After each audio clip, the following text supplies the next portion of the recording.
All'inizio della mia avventura nel mondo dell'innovazione agricola ho avuto a che fare con un trattore che sembrava pronto a cambiare tutto, il New Holland Metane Power. L'ho visto dal vivo, l'ho visto vincere premi internazionali, l'ho visto presentato come il futuro dell'agricoltura e poi l'ho visto sparire dalla circolazione. E proprio ora che il settore del biometano sta vivendo una crescita enorme, mi viene da chiedermi, ma questo trattore era davvero così rivoluzionario? E allora, perché non lo vediamo in giro? Oggi vediamo la storia dei trattori a metano, se convengono rispetto al diesel, qual è la loro diffusione e se i recenti incentivi possono dare un nuovo impulso a questo tipo di tecnologia.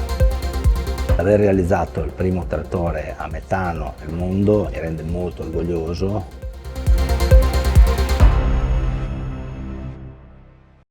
Era il lontano 2006 e qui troviamo le radici di quella che New Holland ha chiamato Clean Energy Leader Strategy, un processo ideato con l'obiettivo di ridurre la dipendenza dell'agricoltura dai combustibili fossili e rendere le aziende agricole autosufficienti dal punto di vista energetico. New Holland si voleva presentare a queste nuove aziende agricole produttrici di energia come leader e partner strategico, ma la strada sarà molto lunga. Le sperimentazioni iniziarono con i biocarburanti e con l'idrogeno, prima di approdare nel grande mondo del metano a partire dal 2013. Per le varie sperimentazioni su campo era stato allestito un trattore test con serbatoi estesi, oltre a un concept ultra futuristico che nel 2020 ha addirittura vinto la prima edizione del Sustainable Tractor of the Year. Lo sviluppo del mezzo procede negli anni successivi, fino a diventare un modello commerciale, il T6 180 Metane Power, che tra l'altro riporta in casa New Holland una seconda targhetta del premio.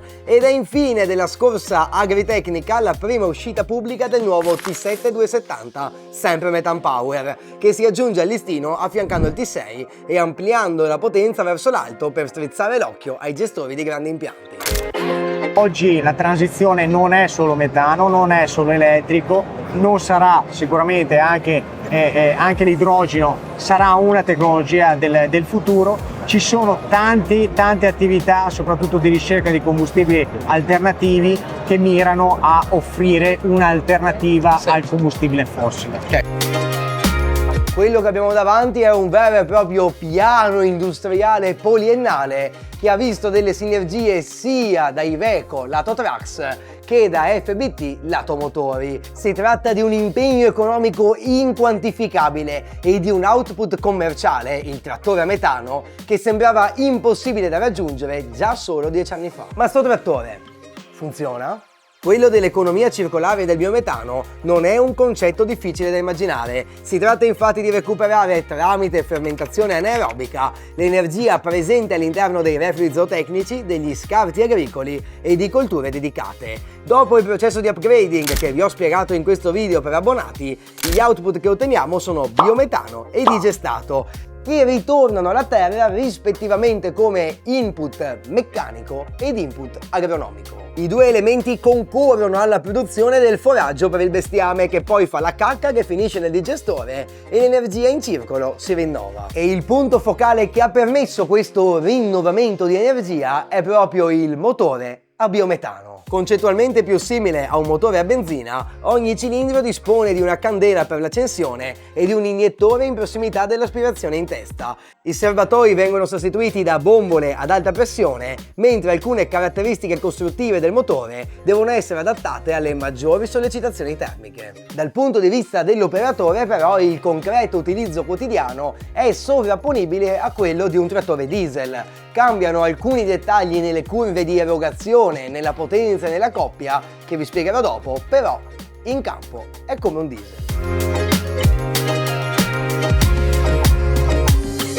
Dalla comparazione su banco prova tra due trattori cingolati da 70 cavalli, i cui dati vedete riassunti a video, emerge una maggiore coppia del biometano rispetto al diesel, con 314 Nm a 1400 giri contro i 234 Nm a 1200 giri. Anche lato potenza troviamo una curva più costante per il diesel e una salita più immediata per il metano, che raggiunge i 70 cavalli ad appena 1500 giri. Nel lavoro in vigna con atomizzatore e trinciatrice invece si confermano questi numeri, però ci sono delle sorprese lato consumi. In termini prettamente numerici, infatti, si utilizzano meno chili di diesel rispetto ai chili di metano, e visto che a parità di dimensioni di serbatoio questo contiene molto più diesel rispetto al metano, l'operatore che si avvale di questa seconda tecnologia dovrà visitare la pompa molto più spesso. Ed ecco spiegata la tipica zavorra serbatoio dei trattori Metan Power. Ma questi sono tutti problemi che diventano secondari, amici miei.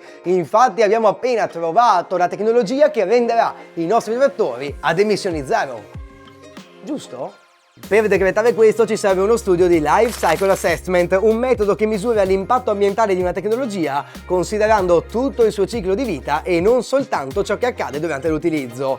Sono quindi stati creati 7 modelli virtuali di trattori con diverse alimentazioni ma caratteristiche tecniche uguali, e ne è stato simulato l'uso standard in un'azienda cerealicola. Considerando il segmento tank to wheel, quindi il solo uso concreto del trattore, il nostro mezzo a biometano produce 20 tonnellate di CO2 equivalenti all'anno, un impatto in termini di gas serra del 20% minore rispetto al diesel. Il paradigma si ribalta però nel segmento wheel to wheel, che va dalla fonte alla ruota, e cioè calcola tutte le emissioni dal pozzo petrolifero o dalla fonte di biomassa fino all'utilizzazione finale. In questa categoria il nostro trattore a biometano e la sua filiera presentano emissioni nette negative di circa 30 tonnellate di CO2 equivalenti all'anno. Un prodigio! Ma quindi dove sono tutti questi trattori a biometano? Oh, e attenti che livelli di analisi come questi non è che sono mica scontati, quindi ricordati di aderire al gruppo degli abbonati, che in cambio di contenuti esclusivi garantisce a tutti voi di vedere liberi per tutti video come questi.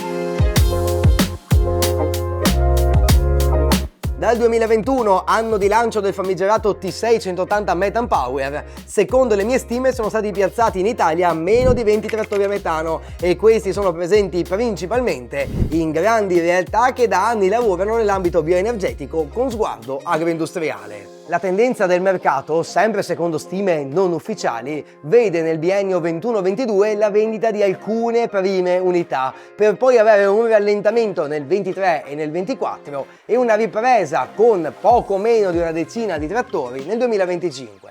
Un probabile sintomo di una nuova diffusione che per i prossimi anni sarà guidata anche dal nuovo T7. Abbiamo comunque capito che, nonostante sia un argomento mediaticamente interessante, si tratta di una nicchia di mercato e di veramente pochi mezzi presenti in Italia. A delimitare questa nicchia 2 ostacoli pratici. Il primo è che necessitiamo di una struttura per fare il rifornimento di metano, e questo non è scontato da avere in tutte le aziende. Il secondo limite è che questa azienda deve essere organizzata in maniera molto compatta attorno al distributore. Questo perché la necessità di maggiori rifornimenti per il mezzo non deve diventare una perdita di tempo per raggiungere il distributore. Questo mezzo si rivolge ad aziende che fondamentalmente lavorano e hanno in seno l'agroenergetico, è l'azienda agricola diversificata per agrotecnico, zootecnico e agroenergetico, ma anche quelle aziende che vedono nelle alternative fuels opportunità di nuovi business, di nuovi mercati.